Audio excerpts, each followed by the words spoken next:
diskusi anda. Jumpa lagi insya-Allah. Assalamualaikum dan salam hormat.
Good evening, you're now with me, Lorenzo Isaac, for TVS Nightline. We begin with this story.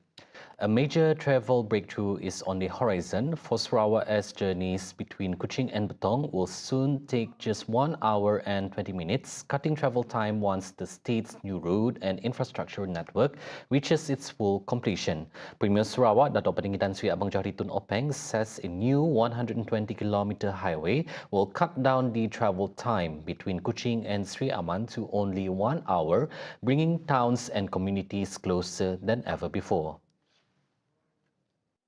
The new road now under construction. Batang Lupatu 20 minutes. Termasuk jembatan yang siap. Meaning you go to Betong 1 hour 30 minutes. Jadi lah. So bermakna kita dah dapat cepat.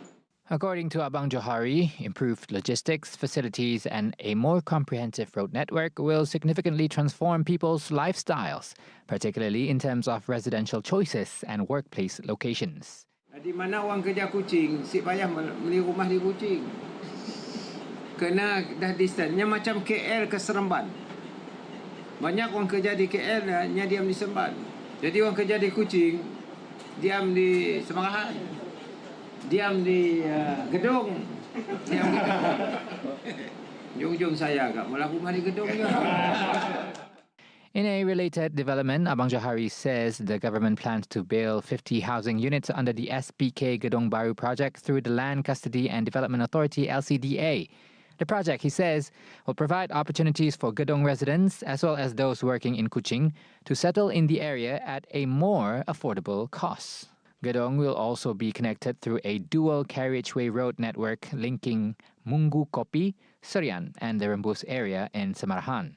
With these comprehensive developments in place, Gedong is expected to emerge as a satellite town to Kuching, similar to the role currently played by Samarahan. The establishment of the Sarawak Cancer Centre not only provides treatment facilities for Sarawakian but also benefits the people of Sabah. Premier Datuk Patinggi Tan Sri Abang Johari Tun Openg says with the completion of the Pan-Borneo Highway and the Sabah-Sarawak Link Road SSLR, Sabahans will be able to receive cancer treatment without needing to travel to Kuala Lumpur. Sebabnya kita minta kerjaan madani itu ponlah hospital di Sarawak tu supaya masyarakat dapat menggunakan kemudahan kanser hospital di Sarawak. Karena saya dah pakai belon, kita boleh kongsi dengan Sabah. Karena kita Pan-Borneo Highway ada, ambil motor dari KK yang boleh datang situ. Tidak di Sibu, tak Miri, ya gunalah Pan-Borneo.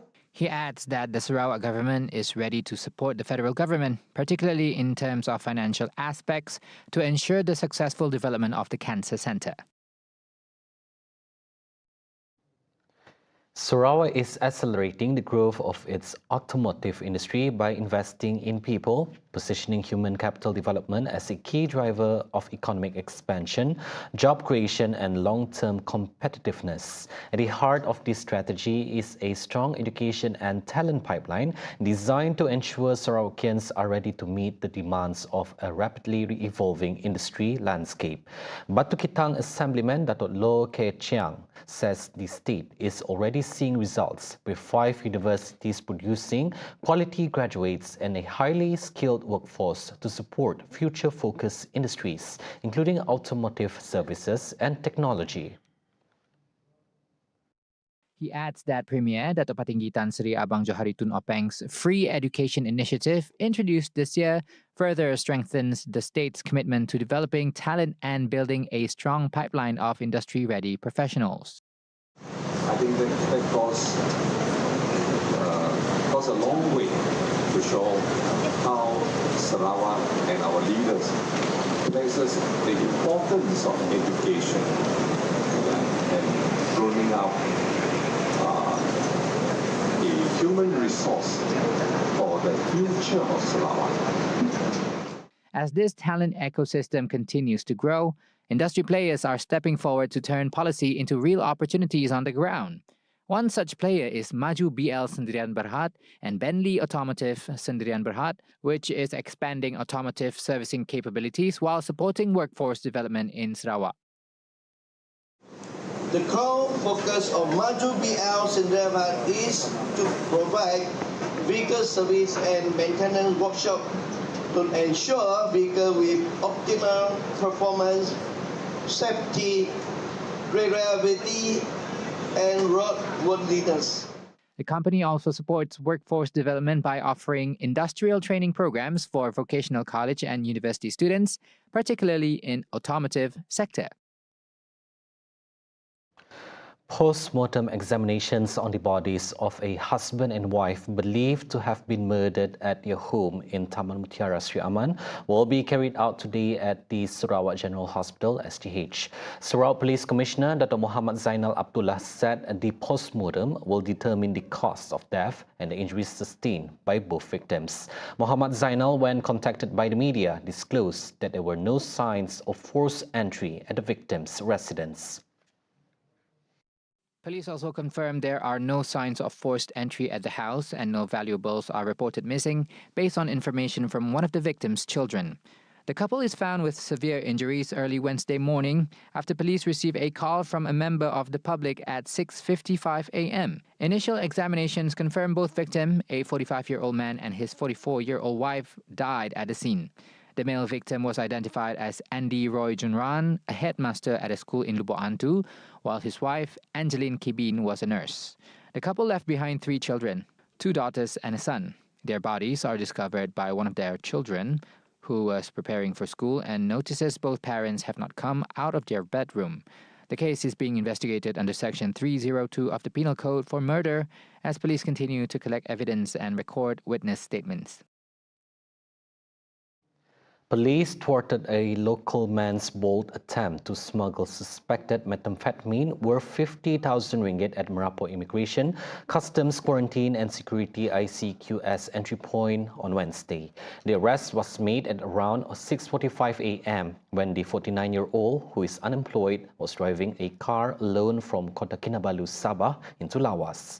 Lawas Police Chief DSP Leong Tindan says further checks led to the discovery of 5 plastic packets of various sizes containing crystalline substances believed to be methamphetamine. Background checks found that the suspect has no prior criminal record and a urine screening test returned positive for amphetamine and methamphetamine. The case is being investigated under Section 39B and Section 15(1)(a) of the Dangerous Drugs Act 1952. Leong stressed that police, particularly the Narcotics Crime Investigation Department, will continue to intensify efforts to curb drug trafficking and abuse. As such, members of the public with information on drug-related activities are urged to report them to Bukit Aman Narcotics Hotline or Sarawak Narcotics Department Hotline.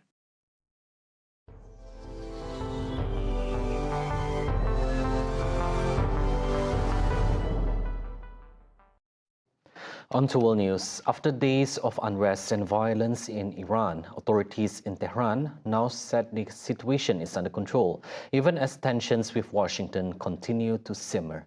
For an exclusive look into the latest from the ground and Tehran's response to the protests and accusations of foreign interference, we go now to RT correspondent Saman Kujuri with the report. Protests and unrests in Iran seem to have eased down for now after several days of riots and chaos which erupted on December 28 after a group of merchants and shopkeepers in the Iranian capital staged protests over the falling value of the national Iranian currency against the US dollar on the open market. Well, videos were circulating around online showing that trained riders were beating policemen and before setting him on fire. Also, a couple of other policemen security forces were killed by trained riders and shooters. According to Iranian authorities, the situation is now fully under control and there is no more riots or unrest in any parts of the country. There is no sign of unrest or riots anymore. And of course, still Tehran accuses Washington of instigating the violence with the aim of creating insecurity and also with the aim of inflicting further casualties so as to provide an excuse and justification for itself to launch military action against Tehran. Well, this comes as on Monday, millions of Iranians from different walks of life took to the streets all across the country to voice their support for the Islamic Republic of Iran and to honor the values of the Islamic Revolution and also to condemn what they call the acts of terrorism by trained riders and those who are instigating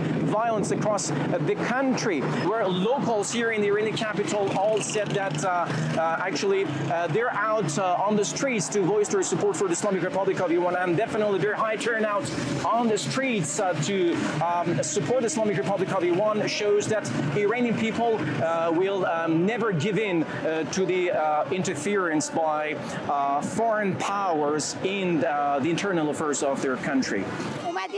We came to support Ayatollah Khamenei, the leadership of the revolution, and to tell the world, America and Israel, stop, take care of yourselves. Why do you keep testing and do not learn from your mistakes? You were slapped in the 12-day war, now you can't do anything either.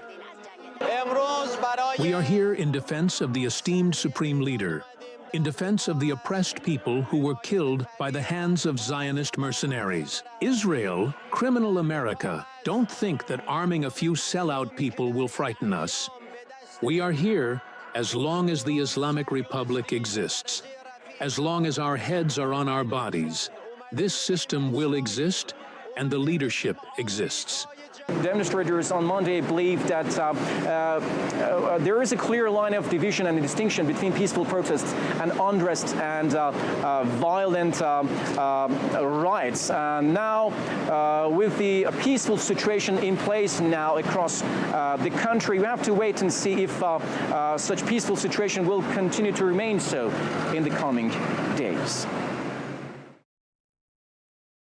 On to local news, the government has approved 38 projects under the Rolling Plan 1 RP1 development allocation of the 13 Malaysia Plan in Kedah, involving a total cost of 4.3 billion ringgit.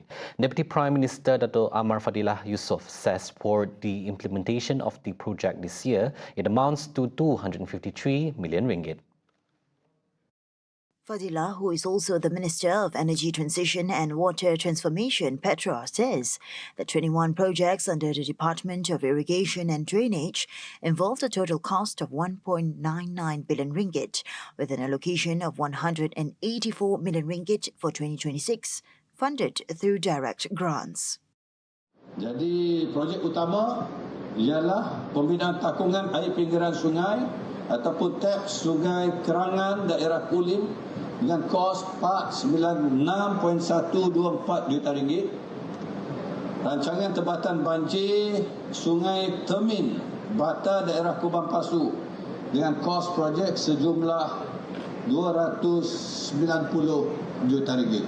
Jadi inilah projek-projek utama yang bakal kita laksanakan untuk Kedah bagi tahun 2026. 3 more projects under the Sewerage Services Department (SSD), with a total project cost of 316 million ringgit, with an allocation for 2026 of 5.5 million ringgit in direct grants.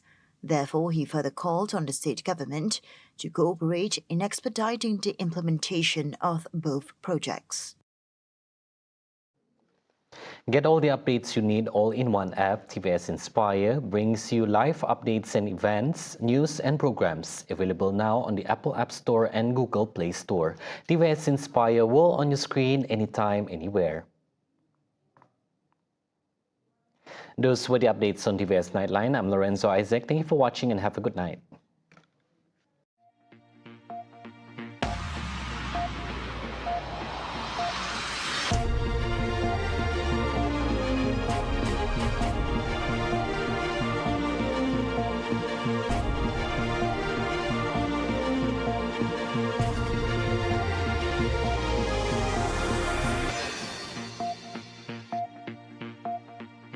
Tu mereka cuba